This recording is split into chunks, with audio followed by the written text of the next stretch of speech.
I think in the film industry in general, if you come into anywhere with an enthusiasm and a humility to learn, people will teach you because it is an industry of artisans and artists who do want to empower the next generation to keep making good art at a high level. Wow. We need to get that printed on like a t-shirt. That's so true. No, the industry really does foster those that have that drive.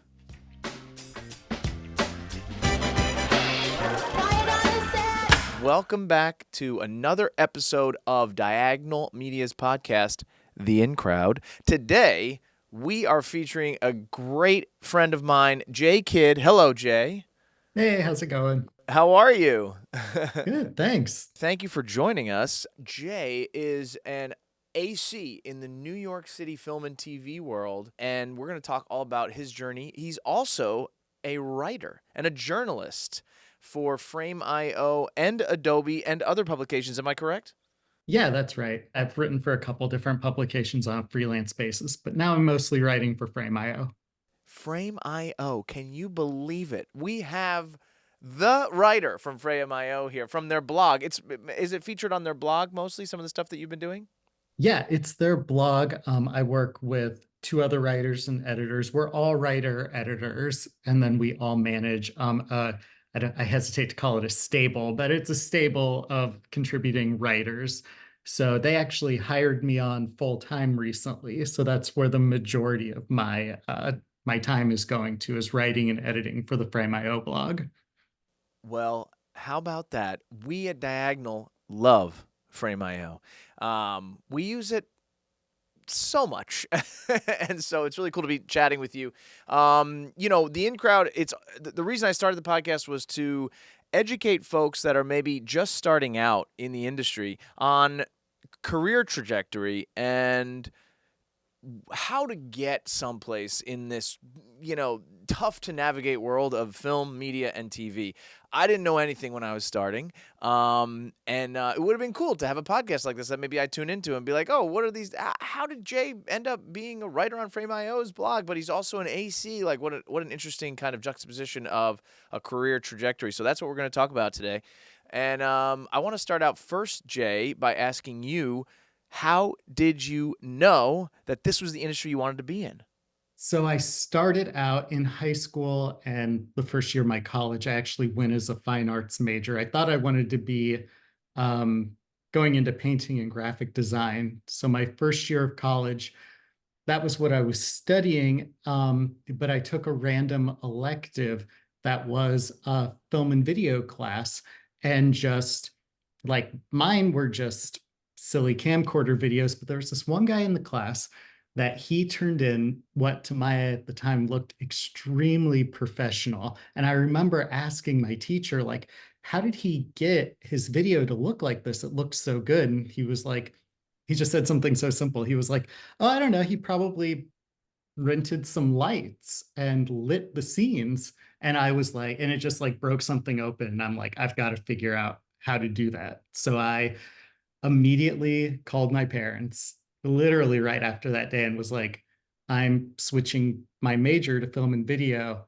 And I was going to school in the middle of Illinois at University of Illinois. They didn't have a film and video program. So I said, and therefore I'm moving to Chicago and switching my major to film. So Wow. immediately when I discovered there was more to it and that it was like a possibility as a job, I just called them and said, you guys can, I kind of just said, I'm going to do this. So I hope you guys will help me. And thank God they did. You knew it was what you wanted to do, and you moved to Chicago. Wow. Right in the middle of your college career, you were like, I'm changing schools. Yep. I found a great program at Columbia College, Chicago. Um, it was they called it a pilot program at the time, where you could get done with the course in 3 years instead of four. That's good for us film and TV people. A shorter college career. It's exactly what we're looking for. 3 instead of 4 sounds really appealing. So you moved into Chicago at that point? Mm-hmm. Oh, that's awesome. And so now you're doing this Columbia College course in film and TV. So What kinds of things were they teaching you at school? Columbia has a great, all kinds of film and video programs. They're a really good film school, at least when I was going. So I pretty much immediately enrolled in their cinematography program and learned how to start lighting and shooting scenes. So you knew that you wanted to be involved with cameras. Was it something having to do with imagery or the well, you're an artist. So you were studying art and you were studying graphic design and painting. So there's a part of you that's like images are your thing. Yeah, definitely. It was kind of like I I when I saw like that somebody else had done something that looked good in my class, I thought, well, I've got to figure that out. And then I've got to figure out how to be even better. And I immediately just kind of saw a path open and be like, this is achievable. This is real. Somebody sitting right next to me did something that I didn't even know was possible at this level. So I just kind of saw a path forward where I was like, oh, can I can do this. This is an industry. People somewhere get paid for this. And I was willing to go anywhere and put the work in to just make it happen for myself. So, okay, so you finished school and what was your next step? Well, I think you were actually part of my next step because because you were my first real industry job on White Collar. You were Right. the production coordinator. And yeah, you probably remember that I kind of didn't know anything because film school really, in my opinion, I think the very, especially at that time, but a lot of film school, I don't think actually prepares you for the real world of the film industry. So I came out thinking that I knew everything, but I had only worked on student films. I hadn't worked on real productions where there were real professionals that had been doing this their entire adult lives and were working at the top of their game. And it just took, getting that first job. I got a job through a friend, Zach Haley, who was your Yeah. APOC at the time. Yep. And he's now doing amazing work producing films, producing that Weird Al Yankovic film. Yep. I think it's called Weird. And I think he won an award for Drunk History. Yeah, he's doing great. Yeah, I love that guy. Before that, I was in New York. I worked in New York for about a year. At the time, I don't know if you can still do this anymore, but you could get random PA jobs just off Craigslist back in the day, back in like 2011, 2012. And that's what I did for about a year, just working on indie films and little commercials. Really wasn't getting anywhere, not doing what I wanted to do. And then just one day, Zach called. I had met him a long time before, and he just kind of said, hey, what are you doing with your life? Do you want to work on White Collar? Yeah, that's interesting. Connections, right? So you don't know when the connection that you make is going to come to fruition or mean something. So you know, Zach, you had known for quite some time. Somehow I ended up, in there with Zach, and then you became one of our key office PAs. What I remember from White Collar, obviously, I remember that office, and I remember Margot and Andrew.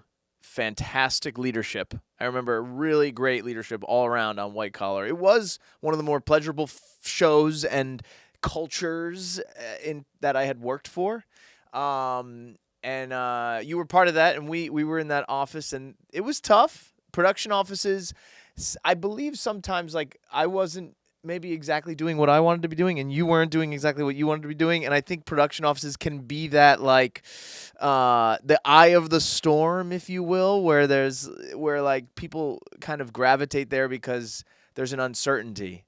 But somehow you found your way out of the production office. So tell me how that transition happened. So after White Collar, I got a job as the production office PA on Smash and kind of went through the same thing. Smash was, I mean, it was such a great show to work on. So fantastic. Just really one of the highest level of shows in New York at the time. Everybody around me was just having an absolute blast, and I was still miserable. And I kind of realized like, this isn't the job for me. Like working in the office isn't what I wanted when I first got into it. And at that point, I had done I think I did 2 seasons on White Collar and 1 season of Smash. And I kind of looked around me and realized, like, well, this is one of the best shows in New York. Everybody around me is having a blast, but something isn't connecting for me. And maybe it's not entirely like my fault. Maybe I'm just in the wrong place for me. So I talked to my boss, another great production guy, Matt O'Brien. Oh, yeah. Love him, one of the best bosses ever. And he just honestly said, yeah, I've seen you work this past year, and I kind of agree with what you're saying. Um, but you used to do cameras, and I know you're still interested in cameras. So I have some connections at Panavision, and I can write you a letter of recommendation and reach out to the people there and see if there's a job opening there. And so I did. He wrote me an introduction. I kept in contact, and really about 2 months later, they had somebody quit, and I joined Panavision as a prep tech at Is Panavision to get into the high level camera work that I wanted to get into. That is awesome. And second shout out, Matt O'Brien. Good people. It was big, and it was just learning all kinds of camera gear and working directly with the best DPs and the best assistant camera people in the business. So that was Wow. really where I started getting the knowledge and the tutorship that really excited me about the industry. So here's what's awesome about that story, Jay, is a lot of folks wonder, how am I going to get into the camera department? Because it's a relatively small network of people. You were able to get a job, not even really on a show. You got one at where the cameras are supplied, which is totally it's a different route into the camera department, I think, than most people would assume. But I think that takes a lot of like bravery to make the leap and to say like, well, you know what? And also for that insight that Matt had about you wanting to be involved with cameras, and there's that passion. Like you were willing to do anything just to be around the cameras, and then all of a sudden you're at Panavision and you're dealing with like these really high level DPs and camera operators. So what was the experience at Panavision like, and how long were you there? Panavision is fantastic. I mean, I'm a Panavision baby, they're my people, they're my family. Really, Panavision as a whole company really is great about taking younger filmmakers and kind of being a part of their career all through. They have a young filmmakers program where they'll give give new DPs or new filmmakers camera packages completely for free. They'll give grants and stuff. They make a really big deal of taking, especially people out of film school, and saying, okay, you're a new emerging DP. We want to help you and guide new people into the industry. So, working there as a young person, they were great. They were like, hey, you're excited to learn. We're excited to teach you. And the mentality is kind of like they appreciated that I was there wanting to know about all of this, because their opinion was kind of like, if young people aren't into this, then the art form is going to die off. So if you come, I think in the film industry in general, if you come into anywhere with an enthusiasm and a humility to learn, people will teach you, because it is an industry of artisans and artists who do want to empower the next generation to keep making good art at a high level. Wow. We need to get that printed on like a t-shirt. That's so true. No, the industry really does foster those that have that drive and that show up wide-eyed and wanting to learn and with a willingness to work hard as well. It's not really a silver platter community. You're not going to get something served to you.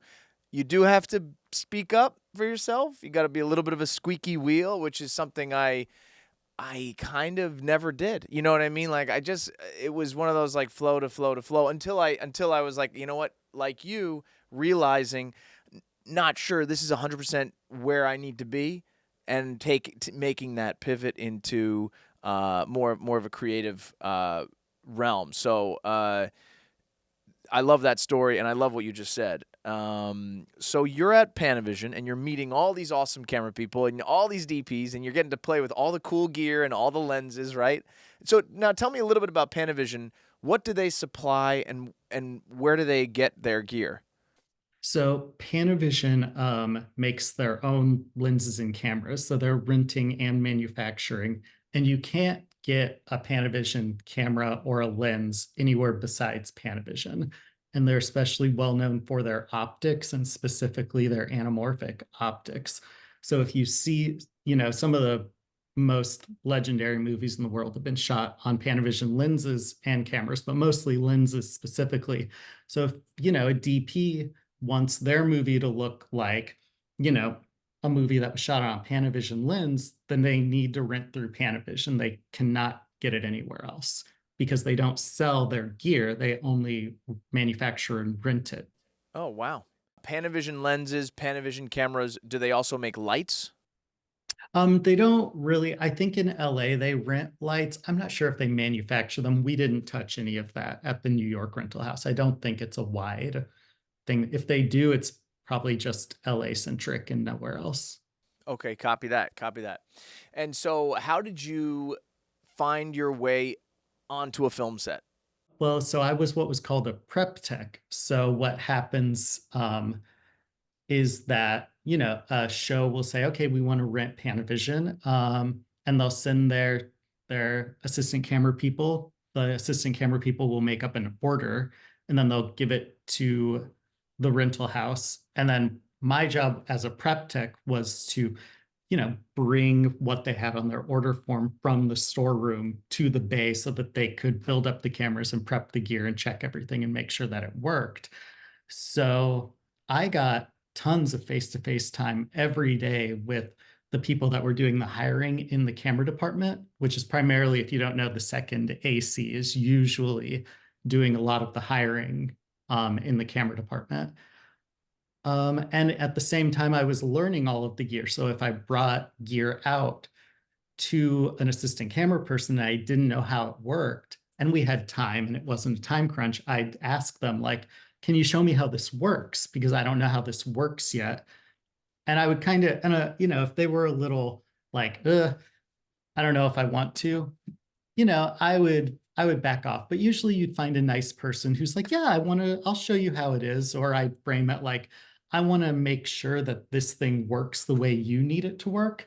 So can you show me how this works so that Right. I can be better at make both of our jobs easier? Made friends, built up relationships. People would come in and prep over and over and over across different jobs, or for the same job. If it was a TV show that shot over the course of a year, maybe they'd be in, you know, 4 or 5 times over the course of a year, and we'd build up a friendship. And eventually somebody hired me to come out and day play and just work for one day on set.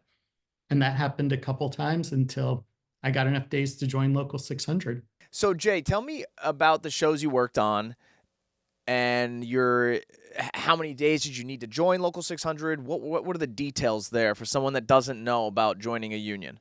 You need so many days. I feel like it's something like 30 days of working on set with call sheets and stuff. And then you can approach the union or join that way. Or you can wait until they have a 600 test, which doesn't happen very often, but they'll maybe do one a year. And you can wait and go in and take the local 600 test, which is hard, and get in that way. I got in a third way where I just made friends with somebody and they liked me enough that they called the union and said, hey, I've got a show starting up this week. I like this guy. Nobody else is available. I want to hire him full time. Can he just come down to the office and fill out the paperwork and write you guys a check and join the union? Wow. It's kind of a So, I haven't really met anybody else who got in that way. And I'm not sure how cool it is or not, but but you're still a union member, and most recently you were on the marvelous Mrs. Maisel. And so, how many seasons have you done there? I've only been full time as their a second AC for one season, this last season, but I've worked as one of their key day players for since season 3. So season Wow. 3 and 4, I was probably averaging 3 days a week on Marvelous Mrs. Maisel. And then when their second AC couldn't come back for the final season, their first AC, Anthony Capello, called me and said, "Hey, you are kind of next in line. You're the day player with the most experience with us. Everybody knows you. Everybody likes you. You know how we shoot the show by now. I think you can do it." And it was hard. It was the hardest job I've ever had, but it was also the most rewarding. So I'm really appreciative that Anthony gave me the chance to do that. So tell me about Marvelous Mrs. Maisel actually goes viral a lot for some of their camera moves. There was one that like pulled through a window and it was attached to this long, it was like a crazy grip thing. Were you around for that? Yeah. Oh, Yeah. yeah. So Obviously you know about it because you were there. Yeah. Let's watch that real quick. Basically, this camera trucks back through the window and it's attached to a long pipe, and I think someone grabs it and steady cams it up to the second floor, and then they attach it again and it comes down. It's this really complex camera move. Tell me about the thought process there and how it ended up happening. So one of the big things about Maisel, and it's one of the things that we all loved, was that Amy Sherman Palladino never wants to cut the camera. Like, she wants to film as many oneers as humanly possible. She writes in this very accelerated way where, everybody's very quippy and sharply throwing dialogue back and forth to each other. And it's very play like, it's very theatrical how the actors will deliver and build off each other. So a lot of the times we would spend the entire first half of the day just shooting one shot where where we'd have a 5 minute oneer where it'd be on usually on Steadicam or on the Movi rig, which is what you're describing. So wait, the Movi rig is kind of a smaller steady cam, right? And So the Movi rig is what's called a gimbal. gimbal. Yeah. So Or it's different from a Steadicam in that a Movi rig can tilt up or down or go left and right or make full revolutions. So it can basically point any direction depending on how you've wired it up, and you can control it remotely through a remote wheels setup so that you don't actually have to have a operator's physical body attached anywhere on the camera. question, does it have to be are you using a smaller camera on the Movi rig than you put on the Steadicam? No, we had it all. This is one of the geniuses of Anthony Capello, the first AC. He he and Jim McConkey, our Steadicam operator, and Larry McConkey, Jim's brother, who's legendary. Larry McConkey did like the Steadicam in Goodfellas, very Wow. legendary Steadicam operator. They figured out a way to take the Alexa Mini, which was our main camera, and keep all of the plates and everything on it so that we could very quickly take the camera from Steadicam to handheld or to studio mode. And then we had a completely separate camera, but identical in size for the Movi rig. So we Awesome. had two cameras. We'd have them both built every morning. And if we needed Steadicam, we'd have our A camera fly in on Steadicam. If we needed to do a Movi shot, we would have our C camera ready, standing by to fly in, already built and balanced on the Movi. So we did that. And it was a lot of, like, some people might think like, oh, that's a lot of extra work. But it was so that Amy, our director, or Dan, when he was directing, could call for whatever they want and have the maximum creative freedom on set. Right, preparedness is key. And also to keep the day moving, you don't want to be delayed at all if someone's like, "Get me a steady I need to do a Steadicam," because it could be an all of a sudden type of decision, right? Yeah, exactly. And so you are always filming with two cameras, so you have an A and a B camera. We have a B camera. It was 3 cameras built and ready every morning of the shoot, but a lot of it was a one camera show. Wow. Depends which camera it was. Like I said, Amy doesn't want to cut the camera a lot. She'll spend the entire scene in a oneer, and then we had so many scenes where it was one shot doing a million different things like the shot you're describing. And sometimes we would get like 3 pops of coverage and just do like 3 cuts in the scene. And she'd work with Dan and our script supervisor and David Mullen, our DP. and be like, okay, do we have this covered? Okay, then we can move on. And we would have an entire scene done in 3 shots.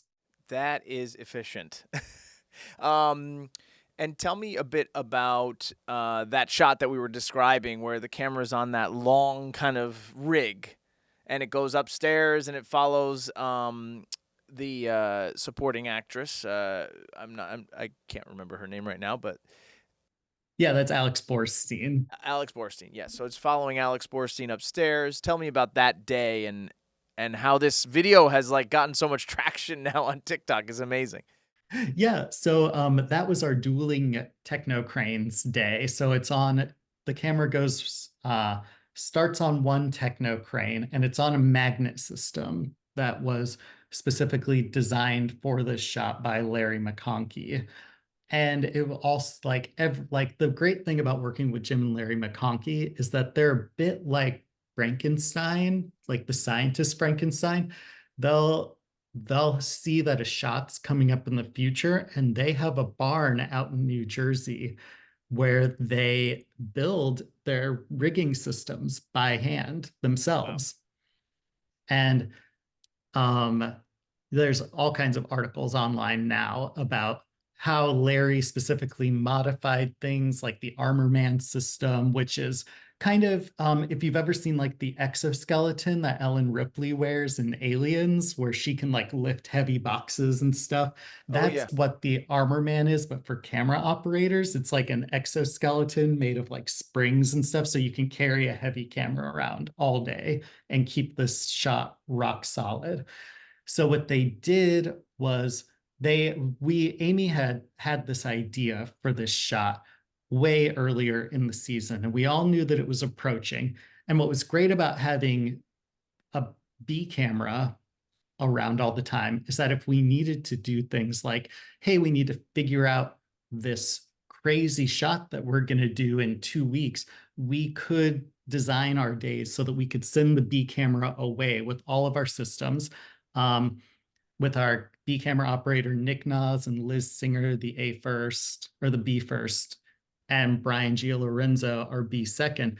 And they could go out with Larry McConkey, who is usually our third camera operator, and they could go out and design that shot and spend 2, 3, 4 days designing one specific shot and figuring out and troubleshooting all of the things that we needed to do while we were shooting the show. Wow. Like I said, most of the time it's one camera. Kind of like a second unit that's Yeah. developing and getting ready in the wings for when that big shot's going to be on the day, right? Yeah. So they were able to do that. How the shot goes down is we've got the Movi system on a magnet on a techno crane. The techno crane follows. It's on that gimbal head that the camera operator, Jim, is operating through a wheels system with a remote monitor and a wheel system far away from set. And the shot follows Alex Borstein up the stairs and then over the railing. And when it passes over the railing, Nick Nas is standing there wearing the Armor Man, and she grabs the camera, and a grip is behind her and hits the button for the magnet release. And the magnet detaches the camera. Nick Nas then has to do this very complicated backwards camera operating. She's running backwards to follow them out this door through this like winding hallway. And I mean, she nailed it. It was amazing. She's running backwards blind with just a grip behind her, like making sure she doesn't run into the doors. And we were all so pumped that I mean, she's just an amazing camera operator. So she runs sprinting backwards through around these corners to follow Alex and the character Mike as they're having this like rapid fire back and forth conversation. And then they get out this door, and then Nick Nas has to magnetize the camera to a second Wow. techno crane, which then follows them down the stairs. And then it follows them behind the curtain. And I think in this viral video, the scene actually goes longer than that video goes on for. There's actually a third camera or a second camera, technically a third camera operator, but a second handheld camera operator at the bottom of the stairs who then grabs the camera again and follows them out onto the floor so that they can just go all the way through and you see the entire geography of this entire film studio, upstairs, downstairs, over railing, through doors. It was magic. It's amazing. Are you on Maisel always doing like crazy camera moves like this? It was an adventure every single day. And every single day I felt challenged and pushed, but not in the usual way that you feel challenged and pushed on a film set. Usually it's like an endurance test, like, Mm. oh, we're going to have a 14, 15, 16-hour day every day, a fratter day. I mean, we had long days on Maisel, but it was never that. The challenge was always, here's a problem. We're doing something new. We're doing something artistic, and we're doing something that hasn't been done before on another TV show. And we are the people figuring out how to do it. It sounds really fun and really awesome, and I'm super just happy that you've ended up in this arena of camera, camera assisting, and I'm sure you're headed towards camera operating and DPing and doing great things in the camera department. You have had a bit of an additional, not a bifurcation of your career. It's definitely one path, but you are writing for Frame.io now as well, and Frame.io is sending you on assignment. You were just at Sundance. I know last year we had the writers' strike and the SAG strike, so production kind of quieted down. Some things were running, but was this born out of a need, a necessity to find another thing to do, or were you always doing this? Was this something you were always interested in doing? I've always been interested in writing, yeah, but I haven't really been interested in journalism or nonfiction writing. I kind of discovered that during COVID, the COVID lockdown, actually, it was just such a shock to everybody, I think, to suddenly all sets being shut down. I was used to those. This was pre Maisel, and I was used to those. Well, pre me working full time on Maisel, I should say. But I was used to those 15, 16-hour days Mm-hmm. every day, 5 days a week, 6 days a week, sometimes, hopefully never 7 days a week, but some people do it. Um, and then suddenly to have everything stop, I had to do something. I was an anxious mess. So I started writing, and I started writing again. I pulled out, writings that I'd done over the years and never had time to finish with film production work. And then over the course, COVID kind of, films started back up. I got more jobs, and then the writer's strike happened.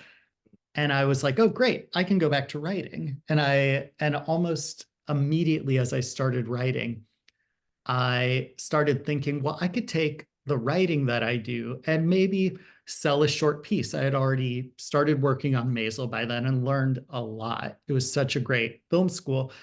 And about the time that I started thinking, like, I could write an article about Maisel, um, somebody else who used to work on Maisel, who now works for Frame.io, Charlie Anderson, put out a call out online saying, hey, we're looking for contributors for the Frame.io blog. If you want to write about filmmaking, you should pitch us an article.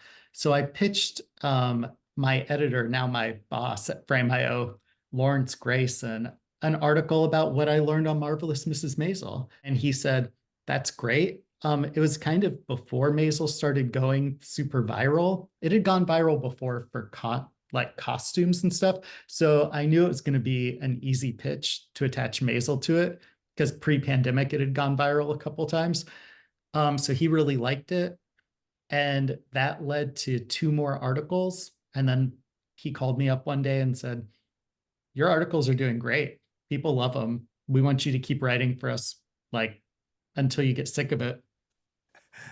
I mean, you're a go-getter, I would say, and that kind of and you're putting yourself out there and you're finding opportunities, and I think that's something that everybody could take away from this particular episode of the In Crowd is you do have to go out and you have to kind of make the opportunities for yourself.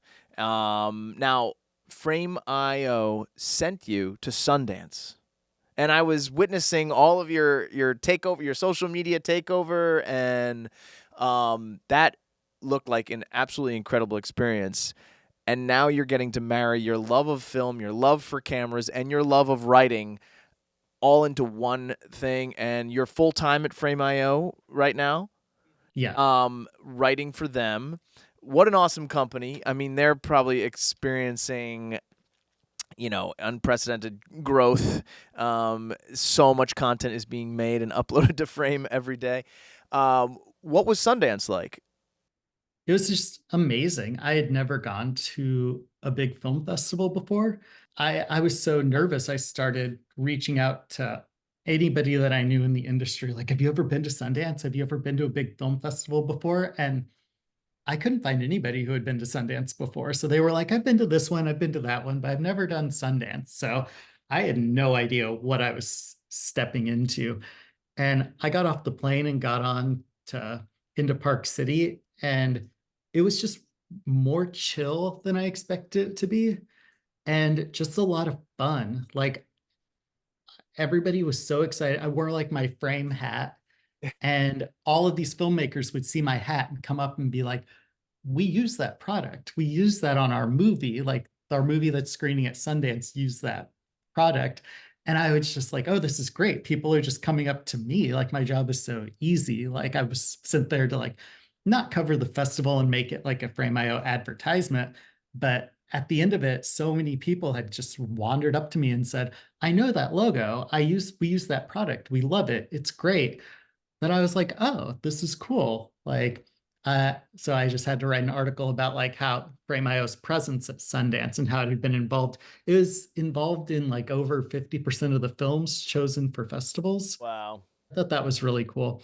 But Sundance as a whole, I was just walking around the street, running into filmmakers and celebrities the whole time, which was so surreal. Like, I remember I walked down the sidewalk one day and just saw this guy in bright yellow pants, and then stopped and turned around and was like, oh, that was Robert Downey Jr. that just walked past me. Of course, he's wearing bright yellow pants. And then I walked another block and Kieran Culkin passed me on the other side. And I was like, he just won an Emmy like 2 nights ago or something. So it was really incredible. And then just being able to talk to all of these directors right after they showed their films. Like, I'd go to screenings, and pretty much every single screening had a Q&A with the filmmakers afterwards, which I thought was really special.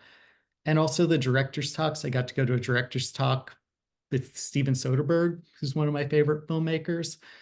And he was just talking about his tips on directing, what his philosophies are when he gets behind the camera.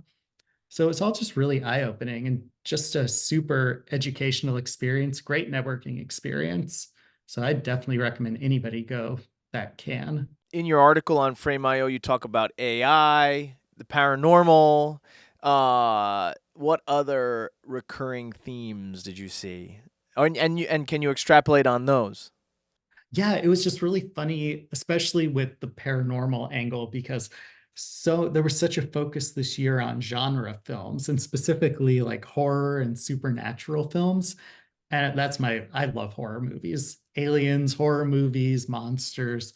I love it. So just seeing that there were so many movies just about weird, crazy stuff happening was really exciting. And it showed to me that, genre films are moneymakers and people really want genre films out there, and that they have a life. Like, all these blockbusters that have come out, and even through COVID, I don't think maybe the presence in Hollywood, it seems obvious to me, but there were horror movies coming out and doing well even during the pandemic when nobody was going to the movie theater.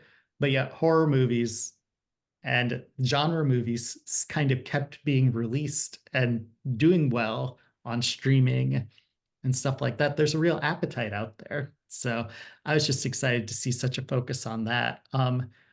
The AI part was a little bit more contentious. There were walkouts in one theater to an AI project.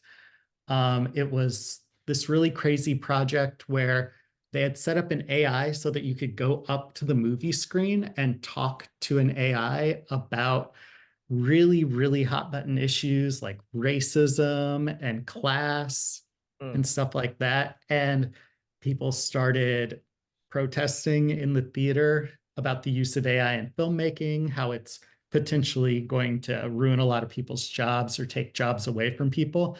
And the filmmaker behind it tried to get the person kind of like dissenting thrown out of the theater, and about a quarter or a third of the theater walked out in solidarity with her. Wow. I think that's good. We don't want AI to take our jobs in this creative industry. I also wanted to ask you about your interview with Ben Insler, the first assistant editor on David Fincher's The Killer, which is fabulous flick on Netflix. Um, any key takeaways from that particular interview that you did? Ben's great. We talk every once in a while just about assistant editing issues. He worked with David Fincher for a long time. I think he still probably does some work with them, but you'd have to check with him. I was specifically asking him, I did this article about text messages in film, and kind of we're kind of doing this weird thing, and we've been doing it since the mid 2000s, where to show like our constant on our phone, on our screen lives, we're doing this weird almost cubist thing in filmmaking where we're showing what a person is seeing at the same time as seeing their faces. So we're watching them see something but also seeing something that they're seeing from their point of view, and it's from putting these text messaging or screen overlays on the screen next to their faces or their bodies. And I thought it was really interesting. So the article was more about, how do you design that? And usually, it falls onto a VFX team or an assistant editor to work with the director to design these things. Because, the editor's busy actually editing and pacing the TV show or movie. So I just talked to him about David Fincher's process for that, and it was really cool. Fincher is famously nitpicky and has a vision.